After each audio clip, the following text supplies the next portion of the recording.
£2 million payout. 30,000 people were infected, which is incredible. 3,000 of those have since died. And only now, has it now been announced, there will be a support scheme where people will be given their money. Now, we're hearing this time and time again in this country. You know, in the UK, we stand for, you know, fairness and justice, but we're hearing time and again the post office scandal, we go into things like Grenfell and even some of the Windrush people, actually.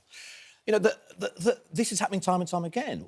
This is just incredible, though. I mean, I think a lot of us had forgotten about this. You're sort of reminding ourselves of the detail. Caroline? I mean, it's something that goes back decades. I mean, more than 30 years. I mean, we're talking about something that sort of started really, you know, happening in the 70s.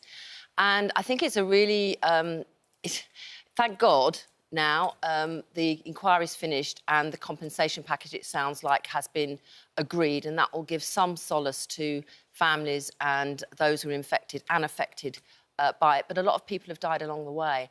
And one example of compensation is actually for those, and there were children involved in this, who didn't know that were being used for research in relation to some of these products. So, I mean, it has opened up a whole number of different issues around, you know, what happens about policies that are made decades ago, whatever the justification, if that's the right word or not, for doing it, but actually groupthink as it goes forward over the decades. Who goes back and reconsiders some of this in the light Is there of what something we wrong know with our today? system, Salma, that this happens? Yeah. The change of governments, it becomes less of a priority? You know? So I think one of the things that we really have to remain focused on is, even though the compensation's been agreed and it's been paid, or, you know, will be paid, is that it's exactly that point. We don't lose sight of the cultural failure that's taken place. And I'm interested in the list that you used at the top of this, which is Post Office, Windrush. I think some of the things that are really consistent about that is the lack of accountability. And it's not just that it's a long time, and I accept that, you know, it happens over a long period, and there are things like governments change, people change, but this is about a culture. And governments tend to, and we've both worked inside government, I don't know if you'd agree with me, Caroline, but governments tend to have this culture that is very closed, that thinks, I just want this problem to go away because I've got other things to deal with, and actually never really ask themselves the question about, are we being accountable to the people that we serve? Yes, and also what's interesting is that, you know, in the run-up to the election, there were sort of, you know, everyone was talking about how is Rachel Reid going to pay for things when she gets in, and we'll get on to the pay rises in a minute, which is a real critical point. But actually, this compensation scheme was part of that, you know, on the periphery almost. Well, there's this, you know, almost like quietly, and also don't forget the compensation that's going to be billions, right?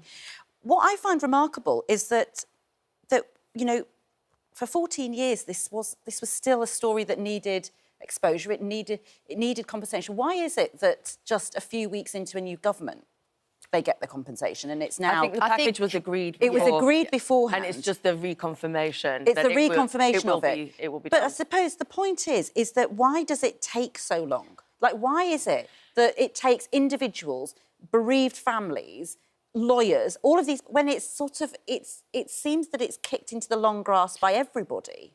I think, look, I do think there is a difference in terms of what we expect today compared to 20, 30 years ago. I mean, it used to be that sort of, if you like, the rules or the framing of getting a public inquiry up and running were a lot narrower years ago. I'm not excusing that. Yeah. I think what is happening is more and more we're seeing with Hillsborough, with the post office scandal, with obviously in the Infected Blood inquiry, actually governments, and I'm not going to, you know, pick one government or other, are actually more open to looking at saying, yeah, we do need to look at this. I mean, obviously, there have been other issues this week talking about in terms of Nottingham as well, and that situation. I think some questions is about how long does an inquiry need to go on for in order to get something decided and redress. I think, actually, the former Prime Minister, Rishi Sunak, fairly early on in his premiership said he would agree it, but they didn't agree exactly what it would be. And I think there was the chair of the inquiry on this one asked for interim payments be made. So I think, you know, it is something that actually governments all have to deal with. They can plan for their spending, but there will be things that actually happen on their watch that they're going to have to attend to and cough up for. But just on that point, there is so much that happens in government. There is so much. Yeah. And, you know, when you have ministers in charge of things, I think there has to be much more accountability across the entire system for things as well, because there's just too much for any certain individuals to be able to have to take on and get it done in a timely fashion. But that's also about the civil service in close cultures there. What you can't have is generations of civil service always accepting what's gone before. And I'm not trying to sort of play the smallest violin for ministers in all of this, but the truth is they have a role as the operational arm of what government does to make sure that they are reflecting and on past opinions and whether they actually stand up to scrutiny in the world we live in today. OK. Let's talk about what's been happening in this country over the last couple of weeks. It's just dawned on me, the last time I was on this show, here on Good Morning Britain, the country were united. We were talking about England in the Euros. I was here with Susanna and Kate, and we were getting really excited, and the whole country was behind them. It's just incredible that that can all change on its head and that we can have such division and riots on the streets. We've now seen some real severe punishments. I mean, you know, they've said it's sort of the best problem Keir Starmer could actually probably think of because of his legal experience. However, yesterday was a turning point. A 15-year-old became the first person to be charged with riots. Now, that's a very serious offence compared to violent disorder. The judge has deemed it so serious that he's adjourned the court for 2 weeks so they can reflect on this surprising charging decision. And the maximum penalty is 10 years. He's 15 years old. Does that seem right to you, Salma? That's right. I mean, we want some severe punishment. Obviously, they should be. But is that right?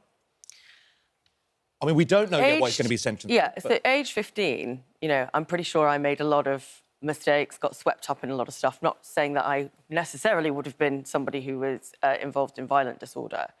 But I think it is an important point to reflect. It's also an important point to reflect more widely. So you talk about this country being united over, you know, our national game.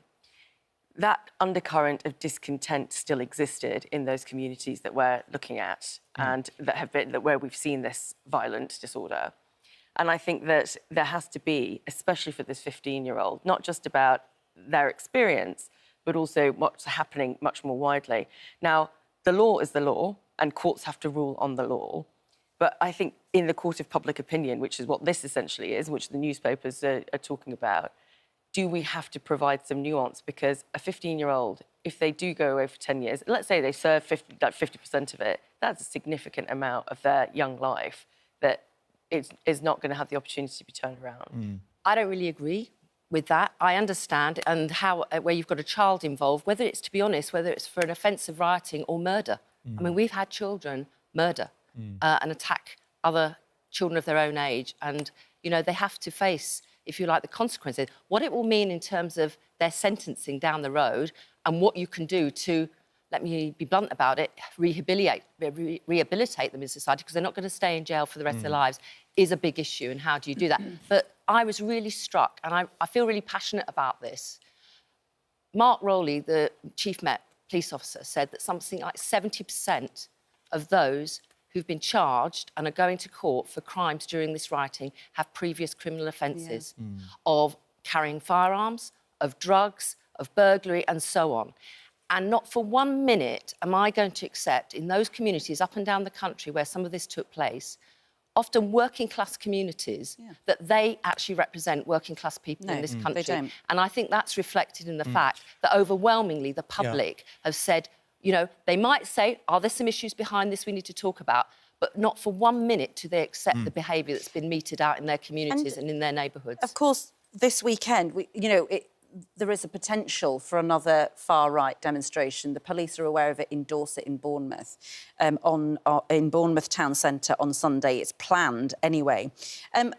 Are these going to work as deterrents?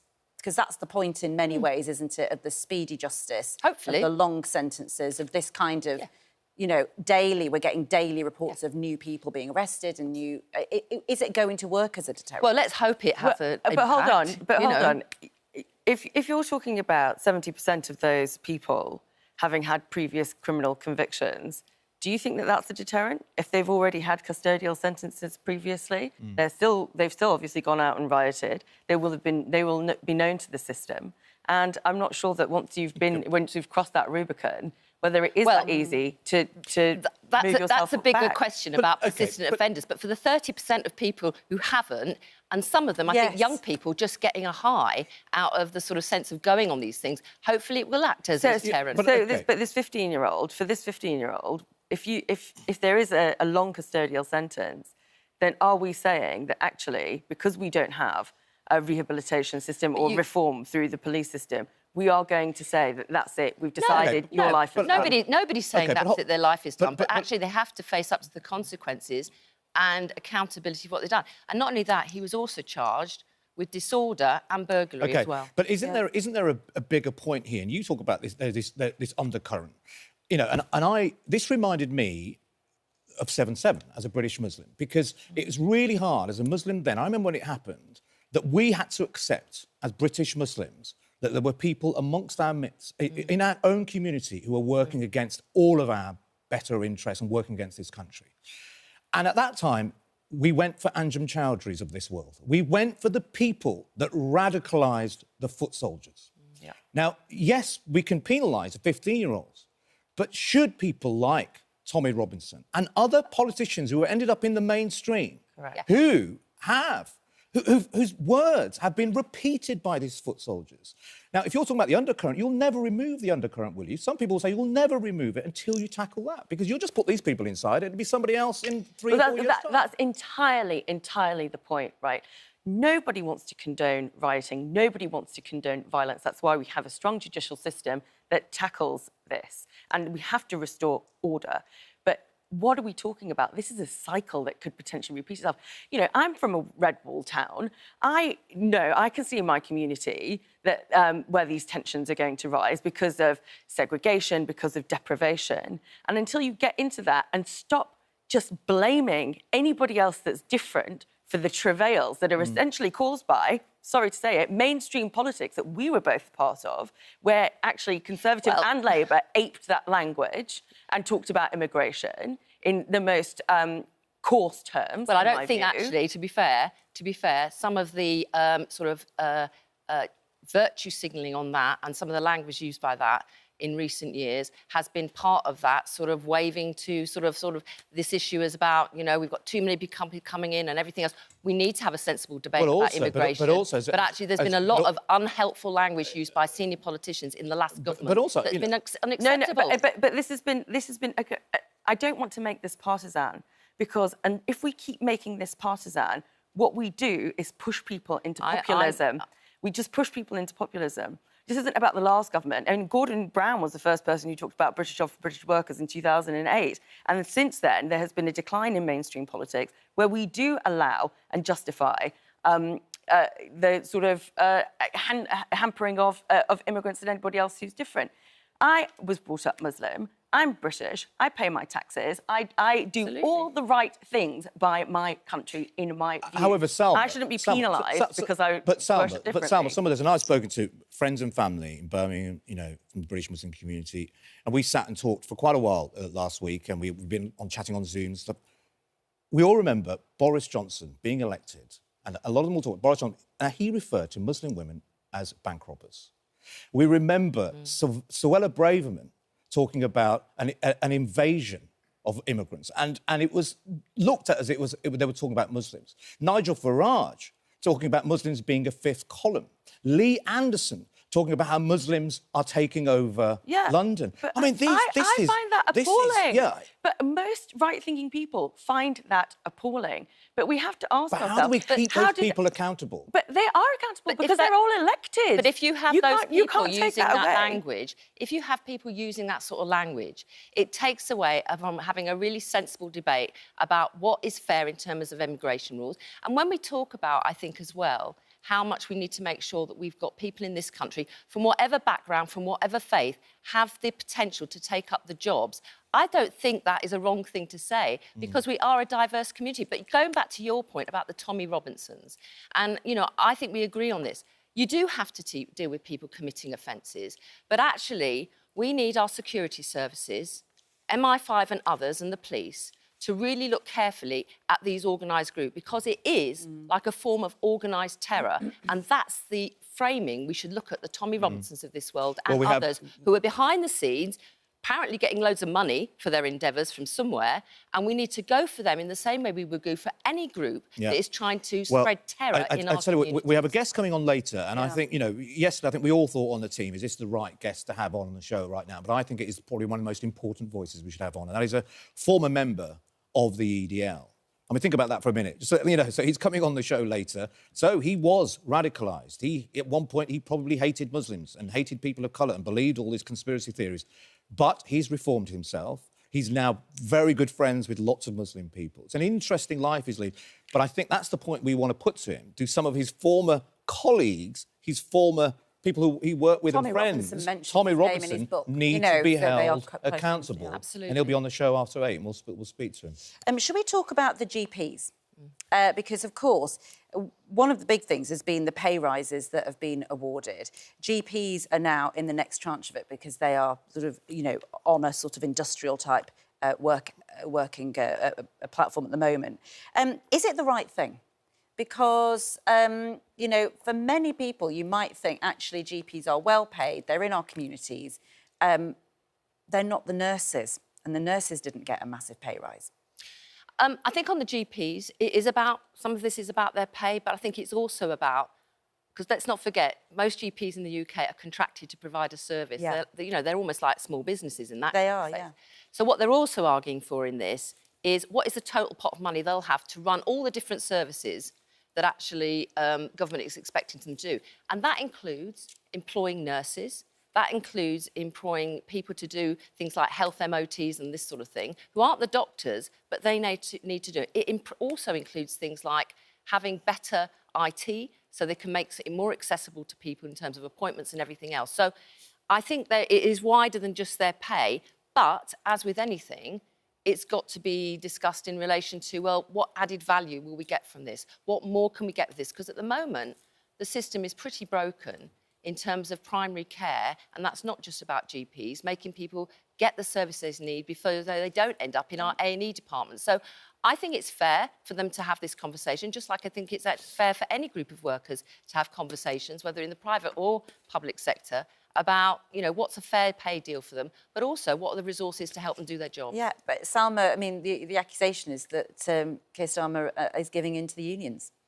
On the train drivers yesterday. We've had this recent spate of everybody's getting a pay rise. Everybody's getting a pay rise. Yeah, that's because the last government didn't sort it out for about 3 years. Labour's in. It's going to be a free for all for everybody. Look, I get, and this is the kind of arguments that you will hear internally all the time, which is people are hemorrhaging from the NHS. Part of that is the pay, and part of that is, as you rightly say, conditions. The thing about it is, we've only got a finite amount of money. Keep hearing all this stuff from the Chancellor about growth. Doesn't seem to have really materialised in any significant way, certainly not one that justifies the pay rises. But also, there is an inflationary impact. There is a wider impact on public sector pay rising in this way. I saw Louise Hay's statement this morning saying, well, Transport. Transport Secretary, saying that, if you don't want strikes and if you want your trains to run on time, we have to sort of give the RMT union, everything that they want. And Did you really say it like that? To me, I paraphrase. Yeah. To me, it feels like it's kind of like, OK, anybody can just hold the government to ransom every time they've decided, because it's just like, well, we'll just collapse the train system if that doesn't go. I understand that you have to at least keep up with inflation. I understand that there's a cost of living crisis. People are struggling. We can't ignore that. But I think that rate of what's being given, the pace at which everybody is being given a pay rise, I think, that might tell a little bit later in the You have to look at why we're here, and that's because the various disputes have been ongoing for the last 3 years. So the pay deal for the ASLEF train drivers, I know the headlines are 15%, but 2 of those increases are going back the last 2 years, and 1 is going forward for 24-25. And let's not forget, you're right about wages, whether it's in the public or private sector. If they go out, too much, then it has an effect on other things as well. But at the same time, when you look at the days lost through work, through these disputes, not just in terms of, the train drivers themselves, but all the people affected by that trying to come to the work, people not going out for an evening because they can't get on a train. You have to look at all those things together. Okay. And when it comes to growth, well, actually, maybe settling some of these disputes will put us on a steadier basis for actually But then helping does build every and union? growth. There are other every unions that will be thinking, hang on a minute. Yeah, that's life. Let's all have a... But is it, though? I mean, it's a decision, isn't it? Because you can choose to take away winter fuel payments from pensioners. You can choose to keep the 2-child benefit cap there. These are choices. It's not an inevitability, is it? You're absolutely right about choices. I wouldn't put them in the same box as either or in terms of this. And also, it doesn't mean that everybody's going to get what they want. But if you want workers and you want people to go into these jobs and professions, you've got to give an opportunity for their pay more working tax, life. aren't they, to pay for all of this? Because it's not going to come from the empty coffers that Rachel Reeves says she inherited. Well, it won't come out of national insurance. It won't come out of income tax because she's ruled those out. But yes, you are right. For the government, the situation is at the moment, and the growth we've seen is really in the retail sector. One of their biggest problems, whilst we've seen sort of that growth in the retail sector, we're not seeing it in manufacturing. We're not seeing it in exports. And that's where the long-term growth has to lie. Just very quick. I know we want to talk about sisterhood, but just very quick, I want to quickly mention Israel and Gaza. Foreign Secretary David Lammy, and I'll put this to you, actually, Caroline. He's out in Israel at the moment. The death toll, they say, is 40,000. That is disputed because that comes from the ministry which is governed by Hamas. But even if it's 20,000, that's still quite a lot. We're seeing overnight reports of a village being set on fire by settlers. We've had lots of reports about the conditions that some of these the Palestinian prisoners are in, the way they've been treated.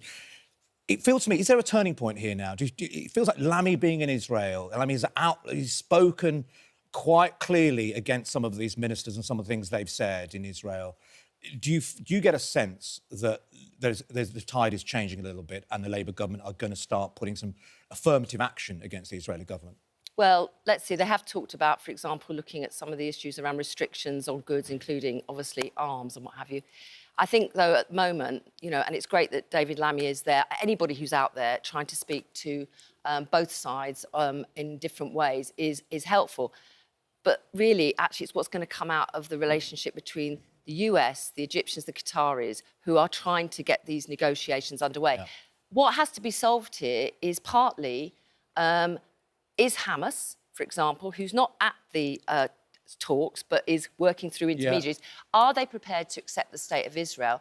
And on the other side, is Netanyahu willing to actually think about what is a long-term solution for Palestine? The country, and that not his has career, to be it. really, because the fact is that, as you said, whatever the figures, exact figures, because we can't verify them exactly, but what we do know is that actually the vast majority of those people who've lost their lives and been injured are actually civilians. Yeah. They're not Hamas fighters, they're civilians, children and women. And there has to be a solution to this. The very fact that some sort of more long-term vision of what the outcome can be. And I'm not sure at the moment, to be honest, that either Hamas or Netanyahu are really prepared to make the big decisions to make that happen. I mean, that death toll number, they say it doesn't include the people that are still under the rubble, dead bodies. The fact that there are still bodies under that rubble, for how many months they would have been there, just, I think, tells you everything, really. Yeah. But not just that, but the humanitarian crisis that continues to unfold. This is not a pleasant situation. Yeah. Right.